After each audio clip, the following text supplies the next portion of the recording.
পরকীয়ার জেরেই পল্লবীতে দম্পতি খুন হয়েছেন বলে জানিয়েছে পুলিশ।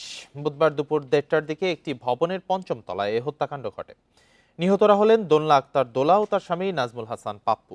ঘটনাস্থল থেকে অভিযুক্ত সৌদি প্রবাসী গাউস মিয়াকে গ্রেপ্তার করেছে পুলিশ। গাউসের বাড়ি গোপালগঞ্জের কাশিয়ানীতে, আর দোলা ও পাপ্পুর বাড়ি বরগুনায়। পল্লবীতে ওই বাসায় ভাড়া থাকতেন তারা। পুলিশ জানায় গাউস মিয়ার সঙ্গে ফেসবুকে পরিচয় ও প্রেমের সম্পর্ক ছিল দোলার। তবে দোলার বিয়ের খবর গাউস মিয়া জানতেন না। সৌদি থেকে ফেরার কয়েক মাস পর বিষয়টি জানতে পারেন। এতে ক্ষিপ্ত হয়ে স্বামী স্ত্রীকে কুপিয়ে হত্যা করেন গাউস।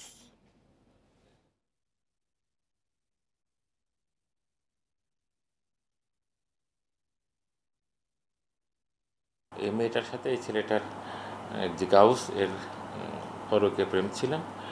আজকে সকালবেলা এই মেয়েটা যখন তার স্বামীকে নিয়ে বাইরে বের হন, এটা সে দূর থেকে দেখতে পায়। একটা পর্যায়ে সে কাজে যায়, কাজে যে সেখানে সে কাজ না করে আবার বাসায় ফেরত আসে। বাসায় এসে সে তাদেরকে মানে এটা হত্যার পরিকল্পনা করে আর কি।